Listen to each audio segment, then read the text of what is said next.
Salam. Daim sınaq toplusundan ümumi sınaq 2-nin izahını verirəm. Sual 1. Yaşıl quş mamırının hansı hüceyrələrində allel genlər cütünə rast gəlinər? Yaşıl quş mamırında bitkinin özü cinsi nəsildir. Deməli, onun yetkin fərdin üzərində olan hər bir hüceyrə M haploid xromosom dəstinə malik olacaq və allel genlər cütünə orada rast gəlməyəcək. Biz elə cavab seçməliyik ki, burada diploid xromosom dəsti olsun və bu da onun qeyri-cinsi nəsli, ziqotdan başlanğıc götürən uzun ayaqcığa malik olan qutucuğudur. Deməli, burada düzgün cavab qutucuq divarı hüceyrəsi olacaq. Düzgün cavab Y variantı. İkinci sual. Yarpaqlarını maksimum 18 dəfə tökmüş bir şam ağacının ömrü neçə il olar? Bilirik ki, şam ağacı yarpaqlarını 2-3 ildən bir tökür. Deməli, maksimum 18 dəfə töküb deyirsə, deməli bu ağacın yaşından 2-ni çıxmaqla maksimum 18 ədədini tapıblar. Ona görə də həmin o çıxılmış 2 rəqəmini 18-in üzərinə gəlirik və tapırıq ki, bu şam ağacının yaşı 20 il olmuşdur. Düzgün cavab D variantı. Üçüncü sual. Hansı bitkinin erkəkçiklərinin sapı ləçəklərlə bitişmişdir? Biz bilirik ki, badımcan çiçəklər fəsiləsində erkəkcik sapları birləşmişdir ləçəklərə, mürəkkəb çiçəklər fəsiləsində isə erkəkcik tozluqları bir-biri ilə birləşərək içərisindən tolcuq borusu keçən, deməli, tolcuq borusu içərisindən dişicik keçən tolcuq borusu əmələ gətirmişdir. Burada erkəkcik sapı dediyinə görə ləçəklərə bitişmişdir. Biz badımcan çiçəklər fəsiləsinin nümayəndəsini, yəni badımcanı seçəcəyik. Düzgün cavab B variantı. Dördüncü sual.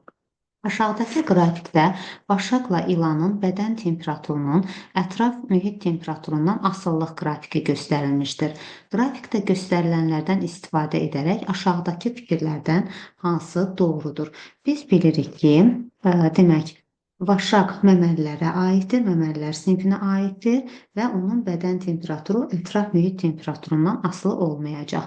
İlan isə sürünənlər sinfinə aiddir, yəni qeyri-sabit bədən temperaturuna malikdir. Ətraf mühitin temperaturundan asılıdır onun bədən temperaturu.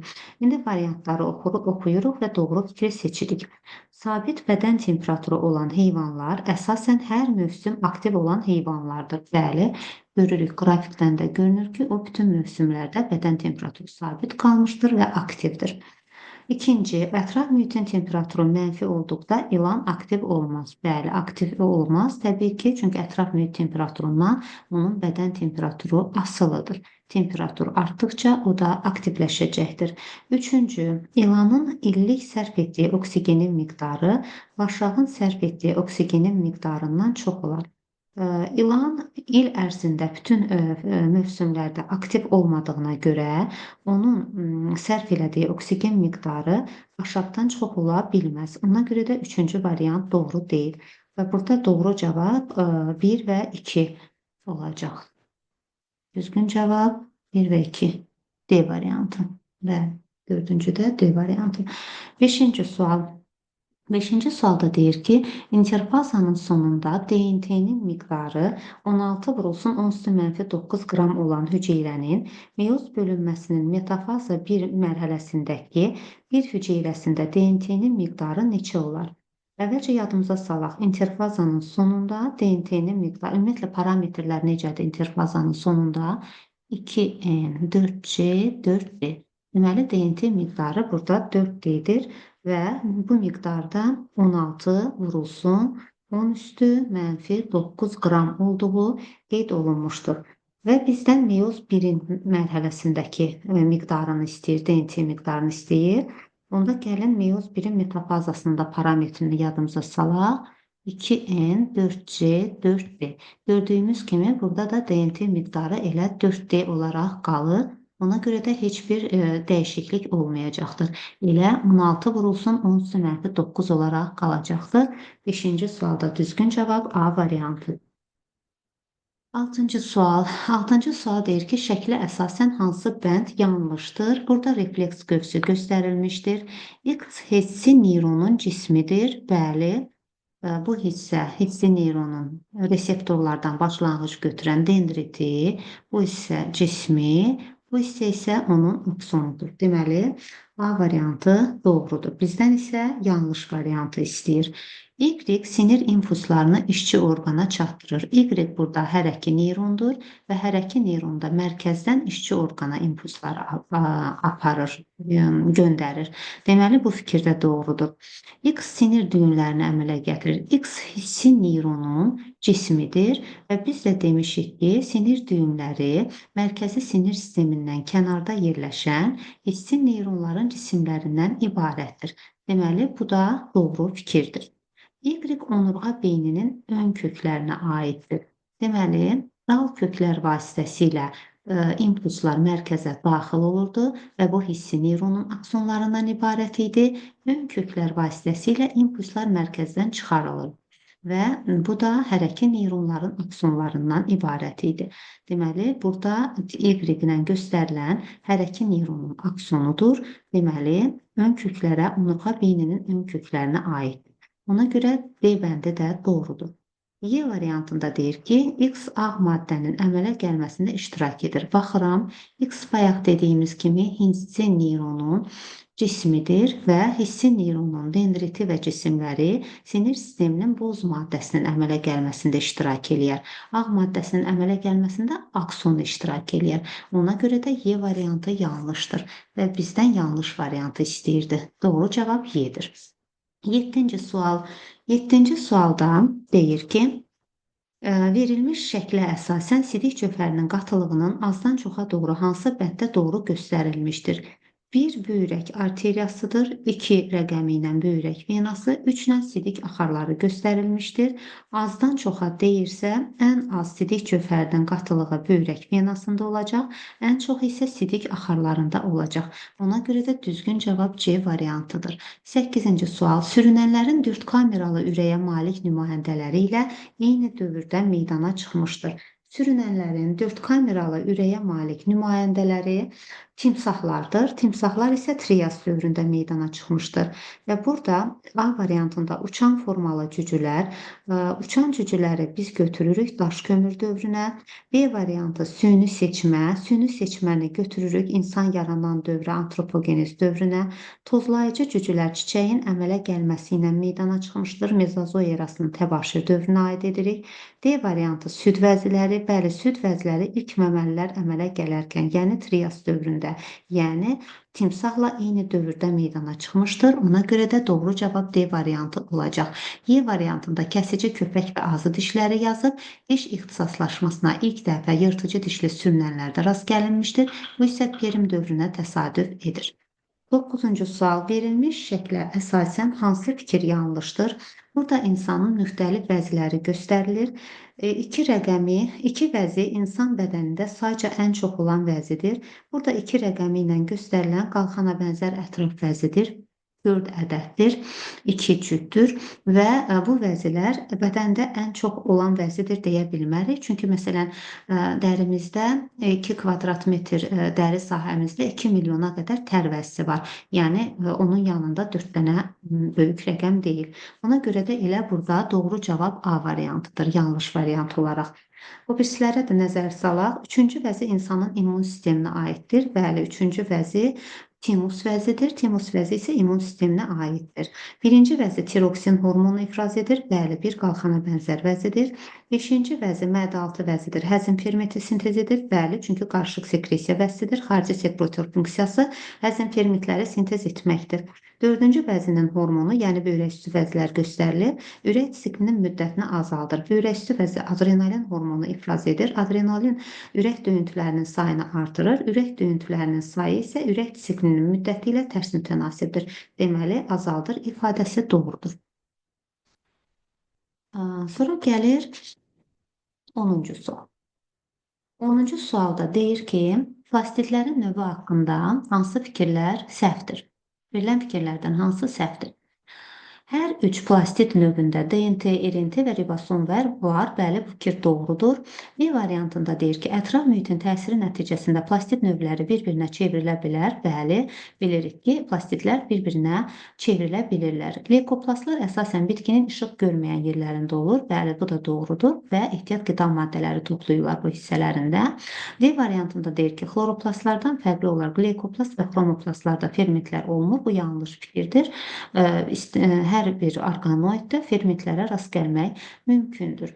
Y variantında deyir ki, xromoplastlar sayəsində bitkilər müxtəlif rənglər alır. Bəli, bu doğru fikirdir.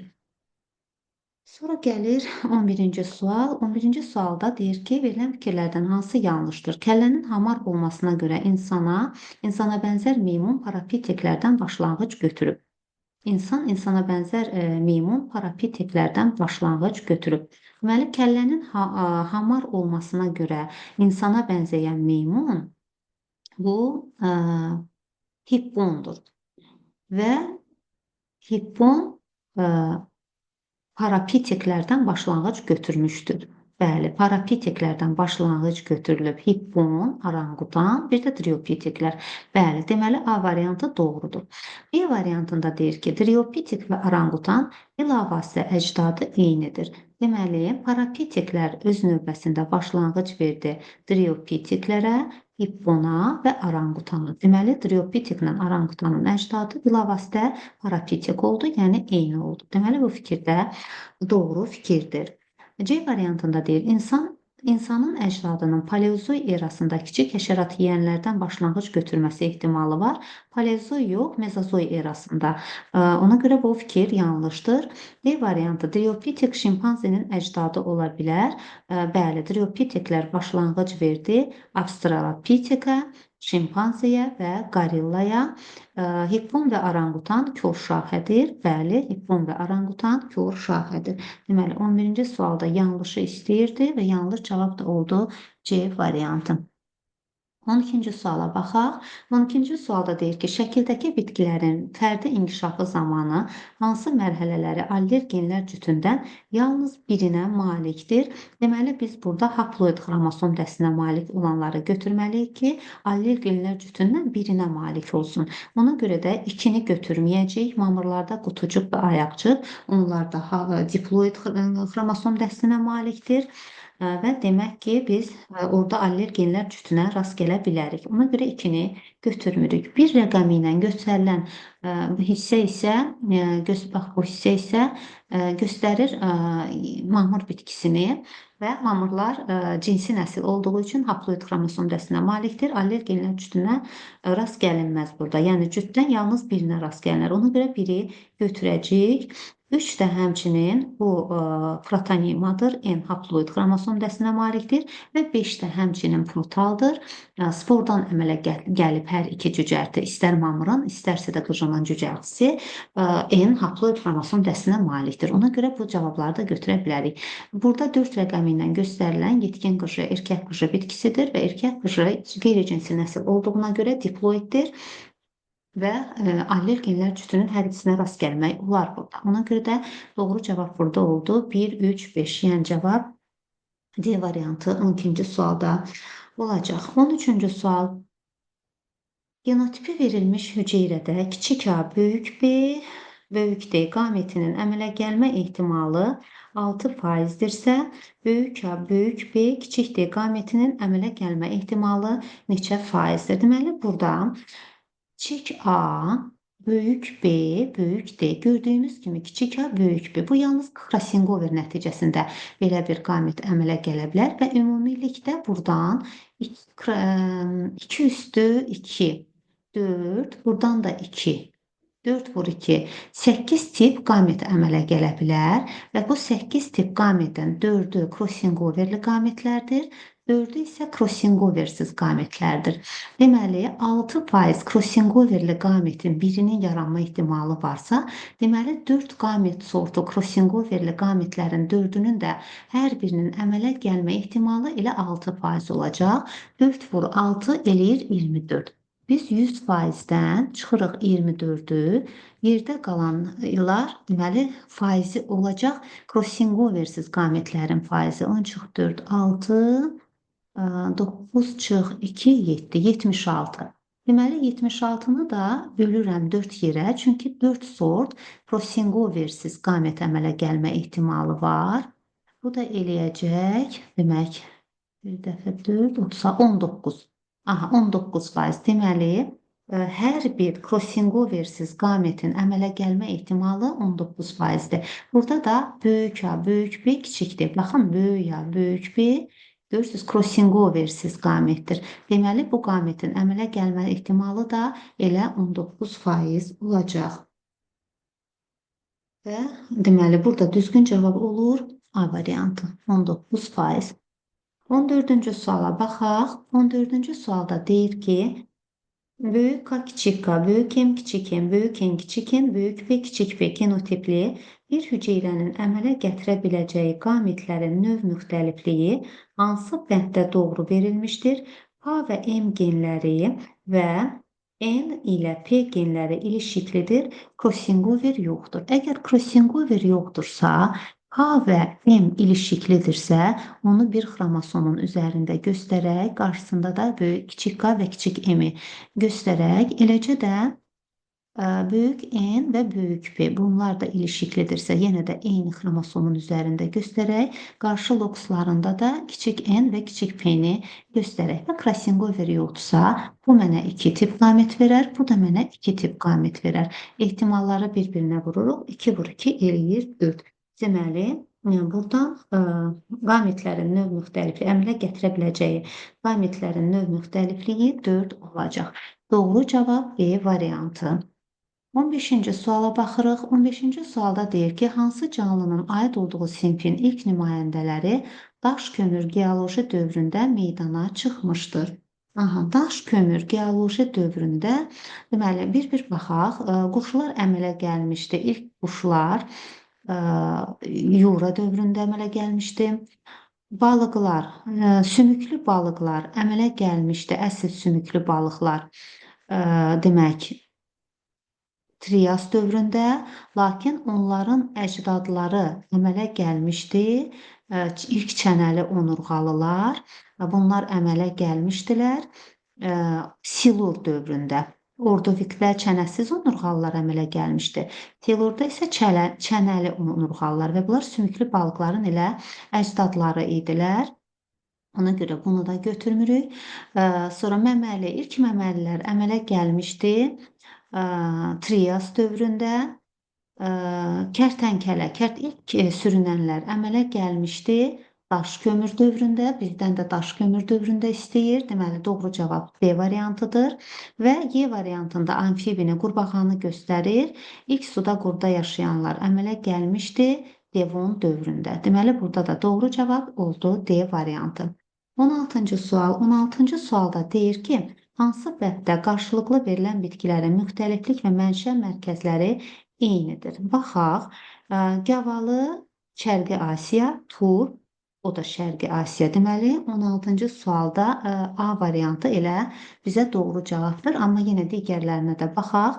Ananas vətəni Cənubi Amerika, qarğıdalının vətəni isə Mərkəzi Amerika. Bu eyni olmadı. Yemiş ya Cənub-Qərbi Asiya, badımcan Cənubi Asiya, tropik. Deməli, bu da eyni olmadı. Kələm Aralıq dənizi, qəhvə Həbəşistan. Bu da eyni olmadı. Alma Şərqi Asiya, zeytun Aralıq dənizi. Bu da eyni olmadı. 17-ci sual təşvişin fiziki əlamətlərinə aiddir. Burada baxırıq ki, reallığın itirilməsi, qəfil ölüm qorxusu, dəli olma qorxusu, öz üzərində nəzarət itirmə qorxusu, bunlar hamısı bir-birinə oxşardır, amma keyləşmə və sancılar. Deməli, təşvişin fiziki əlamətlərinə biz B variantını göstərəcəyik. 18-ci sual bitkilərin soyuğa qarşı uyğunlaşmasına aid deyil. Boyunun qısa olması, hüceyrələrdə suyun az olması, əksinə şirənin çox olması, şəkərin qatılığının çoxalması, yarpaqların kiçik olması, bunlar hamısı soyuğa qarşı uyğunlaşmalardır. Lakin köklərin dərinə getməsi, bu isə quraqlığa qarşı bir uyğunlaşmadır ki, o su mənbəyini tapmaq üçün, torpağın dərinliklərində olan nəmişlikdən istifadə etmək üçün quraqlıq bitkilərində, məsələn, deyirdik ki, dəvə-dəvanının kökləri 11 metr dərinliyə qədər gedir. Yəni bu soyuğa qarşı uyğunlaşma deyil. Ona görə doğru cavab D variantı. 19-cu sual deyir ki, hansı proseslərin yerini dəyişsək ardıcıllıq pozulmaz? Aerob tənəffüs, xemosintez, fotosintez, sonra fotosintez nəticəsində sərbəst oksigen yaranmalıdır, sonra aerob tənəffüs yaranmalıdır. Burada isə 4-ü aşağıda, 5-i yuxarıda verib. Ona görə 4 ilə 5-in yerini dəyişsək daha düzgün olar. 20-ci sual, toxumaya malik olmayan canlıları seçin. Toxumaya malik olmayan deyirsə, deməli mən burada bir hüceyrəli infuzor tərliyi seçə bilərəm. Yosunları seçə bilərəm, ulutriksi, spirogeyranı, şibiyəni seçə bilərəm, ksantoriyanı, ulva yenə də bu yosundur, dəniz kələmi, laminariya yosununun ikinci adıdır. Yerdə qalanlarda isə toxumalara rast gəlinəcək. Ona görə doğru cavab B variantı olacaq. Baxırıq 21-ci suala. İnsanın X, Y və Z ilə işarələnmiş hüceyrələrinin xromosom saylarının cəmini hesablayın. Deməli, X böyümə zonasındadır. 2N xromosom dəstinə malikdir. Yəni 46-ya Y meyoz 1 nəticəsində əmələ gəlib, artıq N xromosom dəstinə malikdir. 23. Z də ikinci meyoz nəticəsində elə 23 xromosom dəstinə malikdir. Deməli, bunların da cəmini toplasaq, 46 üstəgəl 23, 23 bizə verəcək 92 cavabını. Deməli, 21-ci sualda doğru cavab olacaq B variantı. 22-ci sual. Aşağıdakı nəsil ağacında 3 nömrəli fərdin fenotipində birinci və ikinci fərdlərdə müşahidə olunmayan autosom xromosomla daşınan bir əlamət üzə çıxmışdır.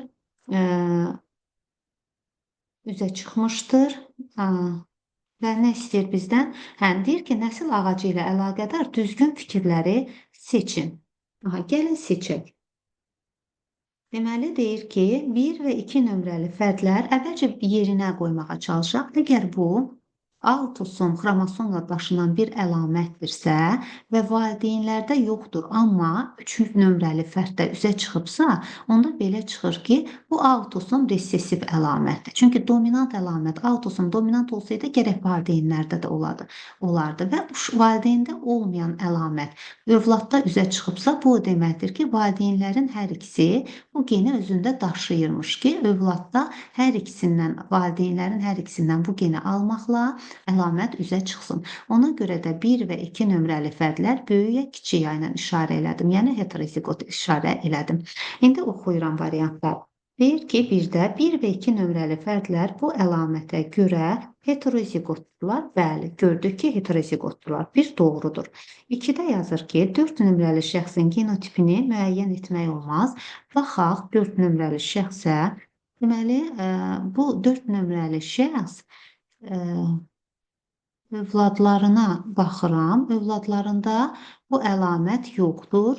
Valideynləri də 4-ün göstərilməyibdir. Övladında bu əlamət yoxdursa, amma o mütləq şəkildə genotipi böyüyə kiçiyə olacaq. Hardan bildim? Çünki valideyni, atası kiçiyə genotipidir. O bir dənə bu kiçiyanı mütləq şəkildə atasından almalıdır. Anasından isə içərisi qaralanmadığına görə, sağlam fenotipdə olduğuna görə, deməli anasından böyük A-nı alıb. Deməli 4 nömrəli fərddə böyük A geni var. Amma o böyük A genotipində də ola bilər. Böyük A kiçik A genotipində də ola bilər. Çünki burada başqa bir övlad yoxdur ki, mən ona əsasən təyin eləyim də bunu. Ona görə də hər iki variant ola bilər.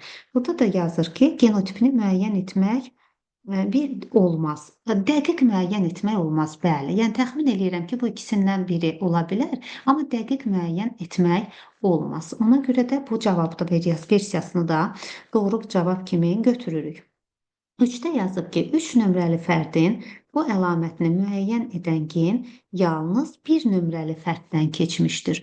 Xeyr, 2 ya kiçik yadır 3. O bu əlamətin birini anasından alıb, birini atasından alıb. Ona görə də hər iki valideyndən bu əlaməti müəyyən edən geni aldığına görə 3 versiyası doğru deyil. 4-də yazıb ki, 5 nömrəli fərdin genotipi bu əlamətə görə homoziqotdur. Baxıram ki, 5 nömrəli fərd homoziqot deyil, çünki anasından mütləq şəkildə kiçik yanı alıb, üzr istəyirəm atasından, anasından isə böyük yanı alıb ki, o sağlam fenotipli olur. Ona görə 4 versiyası da doğru deyil. Burada doğru cavab yalnız 1 və 2 olacaq. Yəni B variantı. 23-cü sual. 23-cü sualda deyir ki, gövdənin daxili quruluşuna aid düzgün olanları seçin. 1. Gövdənin əsas qatlarından biri oduncaqdır. Bəli, bu doğru fikirdir. Mantar qatı işığı daxilə doğru keçirir. Xeyr, bu dəricik kimi şəffaf deyil ki, işığı içəri keçirsin. Ona görə 2 doğru deyil. 3. Floemanın daxilində canlı hüceyrələrdən təşkil olunmuş borular. Bəli, floema boruları və ya ələyə bənzər borular canlı hüceyrələrdən təşkil olunmuşdur. 3 doğrudur. 4. Oduncağa görə ağacın hansı iqlim şəraitində yaşadığını söyləmək olar. Təbii ki, onun cənubda, şimalda və ya ekvatorda bitdiyini, həmçinin də o quraqlığın olduğunu, hava şəraitinin mülayim, şaxtalı, quraq və sair keçdiyini illik halqalara görə, oduncaqda olan illik halqalara görə təyin etmək mümkündür. Ona görə 4 versiyası da doğrudur. Özək şüaları Kambi qatından keçmir. Niyə keçmir ki? Floema qatından başlayaraq özəyə qədər davam eləyir. Ona görə Kambi qatından da keçir. Deməli, 5 doğru cavab deyil. Düzgün cavablar 1, 3 və 4 cavabı oldu 23-cü sualda. 23-cü sualda 1-3-dür. Deməli, doğru cavab A variantı.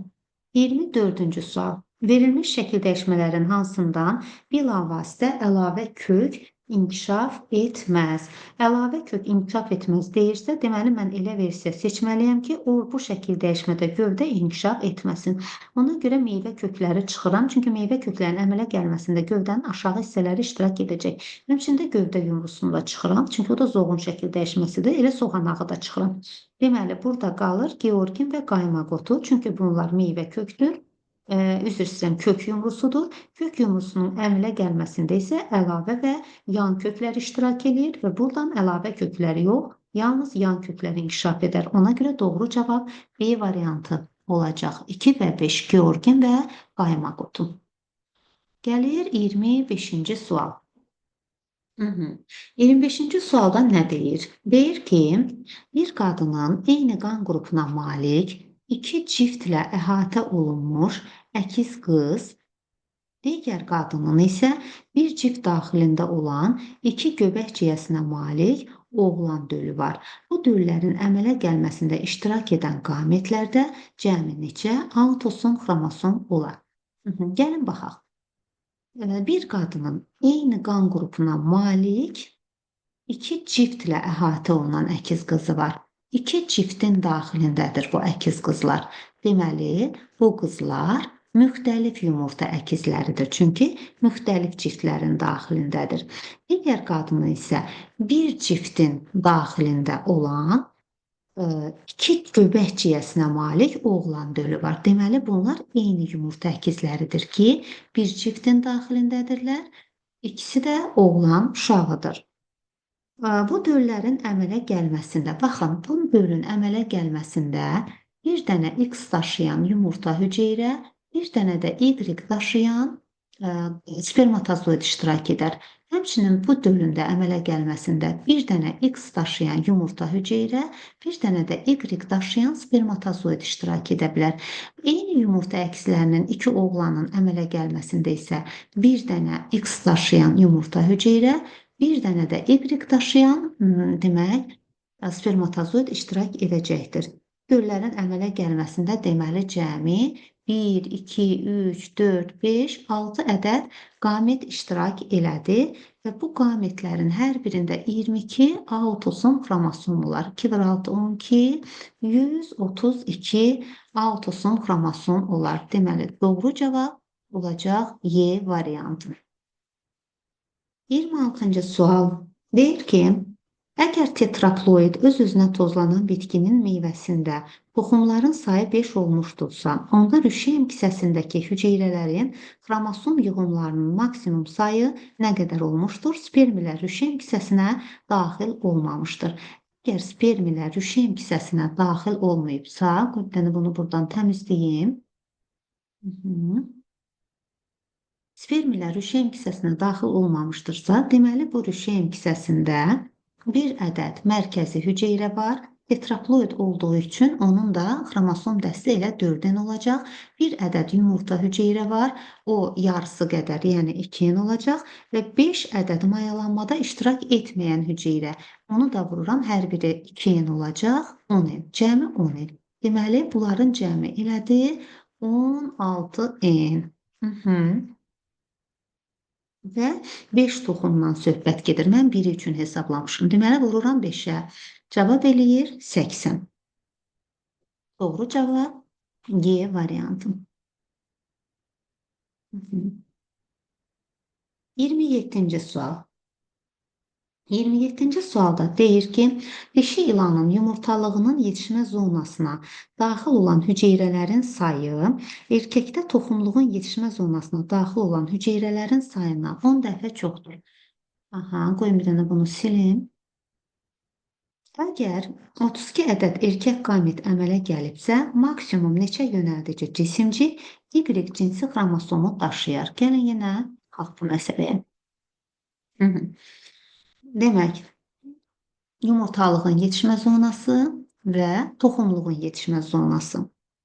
Yumurtalığın yetişmə zonasına daxil olan hüceyrələrin sayı 10 dəfə çoxdur.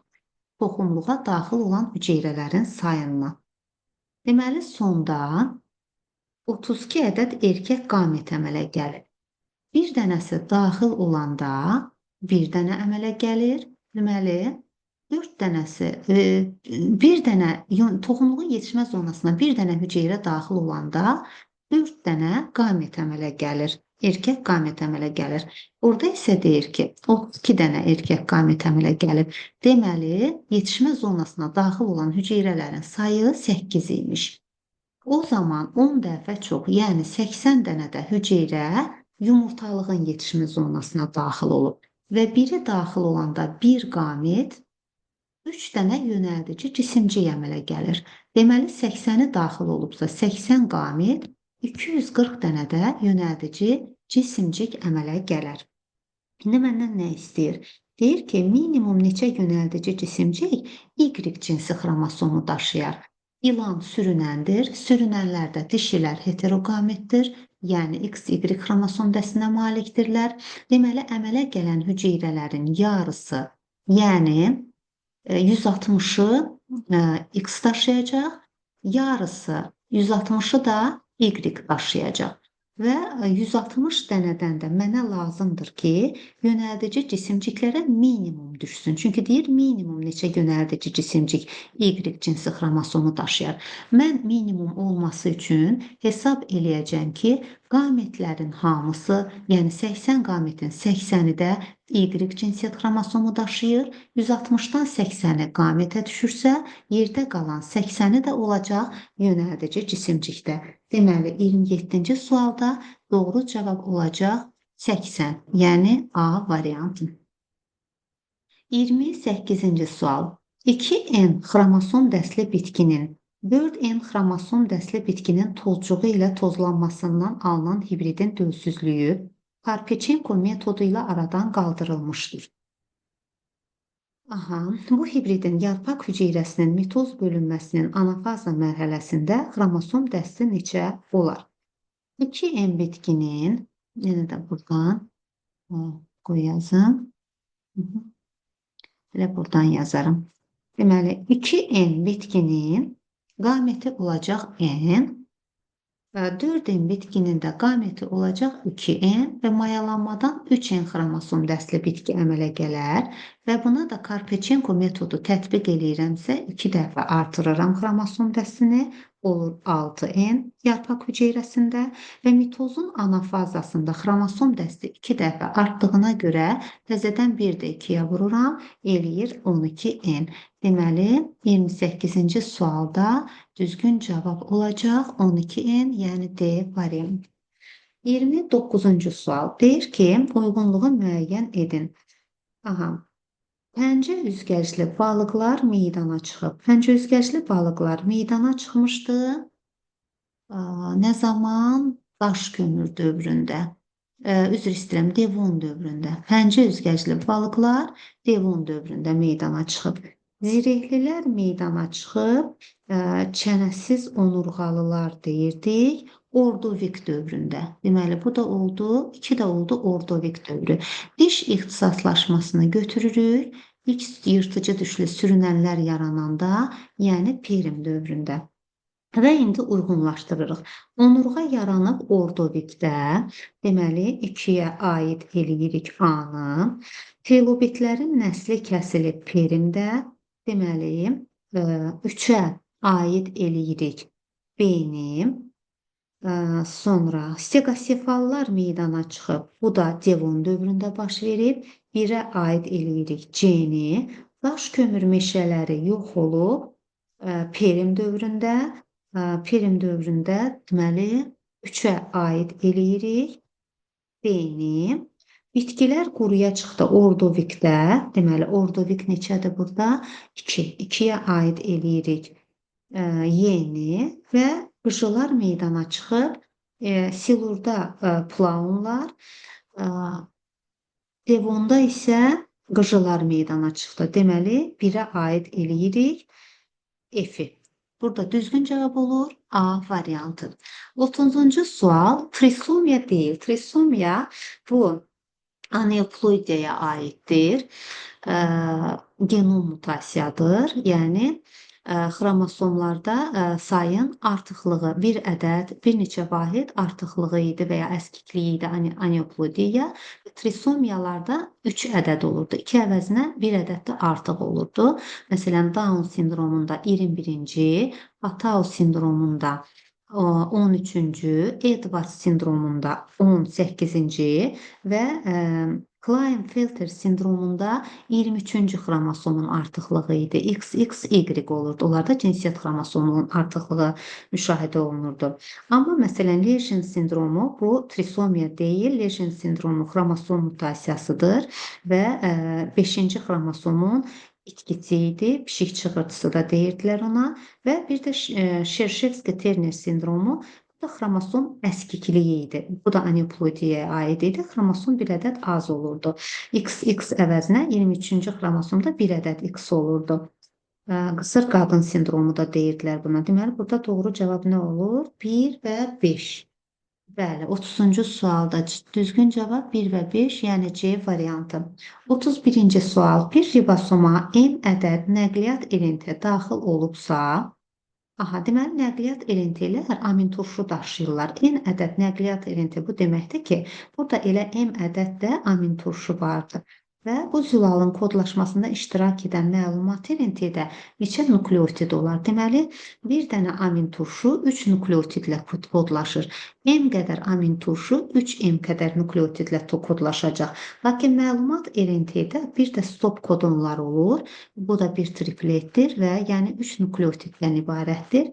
Deməli, 3M plus 3. Buradan da 3-ü mötərizə xaricinə çıxartsam, mötərizənin daxilində M plus 1 qalacaq. Deməli, düzgün cavab olacaq 31-ci sualda Y variantı. 32-ci sual. 32-ci sualda deyir ki, adların filogenetik sırasının ardıcıllığını tapın. Deməli, ardıcıllıq belə idi də. Phenocodus, Eohippus, Merihippus, Hipporion və müasirat. Phenocodus, Eohippus, burada sonra Hipparion yazıb. Burada uyğunluq pozulub. Sonra Eohippus, Merihippus, sonra Hipporion gəlməlidir, yenə pozulub.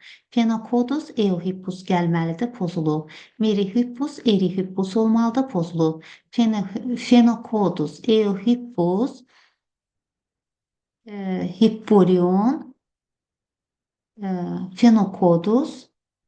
Və burada 32-ci sualda Merihippus, Hipporion, Meos. Hə, burada deməli bir də deyək, Phenocodus, Eohippus, Merihippus, Hipporion, Meoasirat. Bəli, burada D variantında ardıcıllıq doğru verilmişdir. Ona görə düzgün cavab olacaq elə D variantı. Burada pozulub Phenocodus, Eohippus, sonra Merihippus olmalıdır. Ona görə burada pozulmuşdur. 33-cü sualı oxuyuram. Deyir ki, DNT molekulunda aşağıdakı ifadələrdən hansının qiyməti hər zaman 1-ə bərabərdir? Aha, baxaq, A bölgünün qiyməti bu hər zaman 1-ə bərabər olmaz. O zaman olar ki, bütün nukleotidlər bir-birinə bərabər olsun. 3-də A plus C-nin cəmi Q plus T-nin cəminə nisbəti hər zaman 1 olar. Bəli, çünki A-nın sayı T-yə, C-nin sayı da D-yə bərabərdir. Ona görə 3 doğrudur. Sonra 2-də yazıb ki, C-nin T-yə nisbəti, xeyr, bu hər zaman 1 olmaz. C-nin Q-yə nisbəti hər zaman, bəli, sitozinin guaninə nisbəti hər zaman 4-ə bərabər olar. 5-ci variantda A plus Q-nün C plus T-yə nisbəti, bu da hər zaman 1-ə bərabər olar. Çünki A-nın sayı T-yə, Q-nün sayı da S-ə bərabərdir. Ona görə bu hər zaman bir-birinə bərabər olduğu üçün nisbət də 1-ə bərabər olacaq. 6-cıda deyir ki, A plus T-nin K plus C-yə nisbəti bu hər zaman bərabər olmaz. Çünki burada yəni A plus T bir-birinə bərabərdir, amma Q plus C onlara bərabər olmaya da bilər. Onlar da Q və S də öz aralarında guanin və sitozin də bir-birinə bərabərdir, amma A və T-yə bərabər olmaya bilər və bu zamanda nisbət 1 olmaz. Ona görə burada cavab, düzgün cavab Y variantı olacaq. 34-cü sual. Sxemə əsasən düzgün cavabı seçin. Aptotrof bakteriyalar göstərilib X, Y və Z-lə və hidrogen mənbələri. A-da X-də göstərib ki, hidrogen mənbəyi H2O-dur. Deməli, söhbət siyanobakteriyadan gedir. X-la əlaqəli versiyaları oxuyuram. A-da yazıb ki, X bakteriyası siyanobakteriya ola bilər. Bəli, ola bilər. Bu doğru cavabdır. Sonra X-la bağlı C-də yazıb ki, X bakteriyası sərbəst oksigen xaric etmir. Xeyr, yanlışdır. Bir canlının ki, fototrofun ki, hidrogen mənbəyi sudur. Deməli, o atmosferə sərbəst oksigen xaric edəcəkdir. Deməli, C yanlışdır. Y-i oxuyuram. Y-ə yazıb hidrogen mənbəyi H2S-dir, hidrogen sulfiddir. Deməli, söhbət gedir qırmızı bakteriyalardan və qırmızı bakteriyalar haqqında görək nə yazıb? Yazıb D variantında Y bakteriyası yaşıl bakteriya ola bilər. Xeyr, yanlışdır. Dedik ki, bu qırmızı bakteriyadır. Z üçün yazıb hidrogen mənbəyi H2-dir, molekulyar hidrogendir. Deməli, söhbət yaşıl bakteriyadan gedir. Görək nə yazıb Z haqqında? Z bakteriyası qırmızı bakteriya ola bilər. Xeyr, dedik ki, qırmızı bakteriyanın hidrogen mənbəyi hidrogen sulfiddir. Y-də də yazıb ki, Z bakteriyası sərbəst oksigen xaric edir. Xeyr, əgər bir fototrof canlının hidrogen mənbəyi su deyilsə, sudan qeyrisidirsə, deməli bu atmosferə sərbəst oksigen xaric etməyəcəkdir. Ona görə burada doğru cavab oldu A variantı. Yerdə qalanlar yanlış oldu. 25-ci sualda nə deyir? 35-ci sualda nə deyir? 25 yaşlı insanın ağız boşluğunda yalnız öz diş növü ilə qonşu olan dişlərin sayının, deməli, yalnız öz diş növü ilə qonşu olan dişlər deyirsə, bu mərkəzdə yerləşən kəsici dişlərdir. İkisi aşağıda, ikisi yuxarıda, yəni 4 dənə. Bir də kənarlarda yerləşən böyük azı dişləridir. 2, 2, 4 yuxarıda, 4 də aşağıda, cəmi 8 dənə. Deməli, 12 dənə dişimiz yalnız öz diş növü ilə qonşudur. Öz diş növü ilə qonşu olmayan dişlər isə köpək dişləridir. Onlar 4 dənədir. İxtisar gedəndə qalır 3-ün 1-ə. Deməli, burada doğru cavab olur B variantı. 36-cı sual. Şəkildə verilən canlıların neçəsində bağırsaq kloakaya açılmaz? Balıqlarda bağırsaq kloakaya açılmır. Sürünənlərdə, quşlarda, amfibilərdə isə kloakaya açılır. Burada isə bir dənə belə balığın şəklini verib kloakası olmayan, deməli doğru cavab olacaq 1. Yəni A variantı. 37-ci sual. Kəskin respirator virus xəstəliklərinə aiddir. Bunlar yuxarı tənəffüs yollarının xəstəlikləridir. Qrip və zökəm adlanır. Deməli, doğru cavab olacaq 37-ci sualda D variantı. 3 və 5. 2D heterozigot fərdin çarpazlaşması zamanı neçə fenotip alınar? Genlər ilişiklidir. Hər iki əlamətə görə natamam dominantlıq mövcuddur. Əgər genlər ilişiklidirsə, elə monohibrid çarpazlaşmada olduğu kimi nisbət, fenotip nisbəti olacaq, genotip nisbəti olacaq 1-in 2-yə, 2-nin də 1-ə. Və əgər natamam dominantlıq mövcuddursa, deməli elə genotip nisbəti də bərabər olacaq fenotip nisbətinə və buradan 3 fenotip alınacaq. Deməli 38-ci sualda doğru cavab olacaq B variantı. Bunu məsələn çəkib də göstərmək olar. Mən vaxt itirmək istəmədim. 2D heterozigot deyirsə və genlər də ilişiklidirsə böyük A, kiçik A, böyük B, kiçik B çarpazlaşdırırsınız böyük A, kiçik A, böyük B, kiçik B. Bu iki sort qamət verəcək, böyük A, böyük B və kiçik A, kiçik B qamətini. Həmçinin eyni cürdə digəri iki sort qamət verəcək. Siz bunu çarpazlaşdırdıqda 1-in 2-yə 1-ə nisbətini alacaqsınız. Natamam dominantlıq dediyi üçün fenotip nisbətini genotip nisbətinə bərabər götürəcəksiniz. 39-cu sual deyir ki, xaçlı hörümçəyin həzm sisteminə aid verilmiş orqanlarından qarıncıqda yerləşənləri seçin. Mədə baş döşdə yerləşir. Deməli, mədəni götürməyəcəyik. Ağızda baş döşdə yerləşir. Bunu da götürməyəcəyik. Və udulaqda baş döşdə yerləşir. Bizə qarıncıqda yerləşən həzm vəzləri və anal dəliyi aid edəcəyik. Deməli, 39-cu sualda doğru cavab olacaq A variantı. 40-cı sual deyir ki, hansı geoloji dövrdə bütün növ generativ orqanlara rast gəlinər? Artıq çiçək və meyvə təbaşirdə yarandı və bütün növ generativ orqanlara rast gəlindi. Doğru cavab D variantı.